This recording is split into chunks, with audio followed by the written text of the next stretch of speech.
आगे बढ़ते हैं। यूपी के मंत्री आजम खान ने पहले सेना को भी धर्म के आधार पर बांटा और आज कहा कि उनके बयान का स्वागत होना चाहिए। गाजियाबाद की रैली में आजम खान ने कहा था कि करगिल युद्ध जीतने में भारतीय सेना के मुसलमानों का योगदान था। चुनाव आयोग ने अब इस बयान की सीडी मंगवा ली है। कारगिल की पहाड़ियों को फतह करने वाला कोई हिंदू नहीं था, बल्कि कारगिल की पहाड़ियों को नारे तकबीर अल्लाह अकबर कहकर फतह करने वाले मुसलमान फौजी थे। सुना आपने, धर्म और मजहब की सियासत करने वाले आजम खान ने धर्मनिरपेक्ष सेना को भी बांट दिया। बेहद सोची समझी रणनीति के तहत आजम खान ने चुनाव से कुछ ही घंटे पहले गाजियाबाद के मसूरी इलाके में ये बवाल खड़ा करने वाला बयान दिया। गाजियाबाद से बीजेपी ने पूर्व सेनाध्यक्ष जनरल बीके सिंह को उम्मीदवार बनाया है। ऐसा है, anybody who talks of caste, creed, religion in the army needs to be condemned. He may be anybody. The war was won by Indians and not by any caste, creed, society, religion, language. I think as Indians we should be proud to be called Indians rather than anything else. Azam Khan के बयान की चौतरफा निंदा की गई। कुछ बेअक्ली की ये सब बातें हैं। हिंदुस्तान की आर्मी जो है किसी एक मजहब की आर्मी नहीं है, हर हिंदुस्तानी की आर्मी है।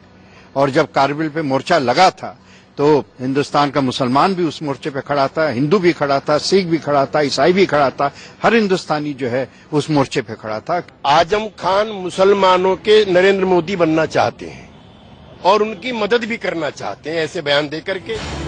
आजम पर बीजेपी को मदद करने के आरोप लग रहे हैं।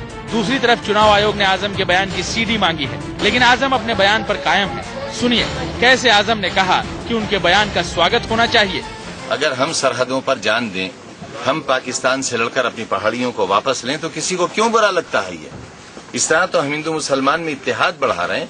उन लोगों को जिन्हें फाशिस्टों ने और भारतीय जनता पार्टी आरएसएस ने यह समझाया है कि मुसलमानों का न आजादी में कोई योगदान, न सरहदों के लिए कोई योगदान, उन्हें बता रहे हैं कि कारगिल की पहाड़ियों पर मुसलमान जवानों की क्या कुर्बानी है। इसमें क्या बुरी बात है? इसका तो स्वागत करना चाहिए। दरअसल आजम खान समाजवादी पार्टी के ऐसे नेता हैं जिनके आगे मुलायम को भी झुकना पड़ा था।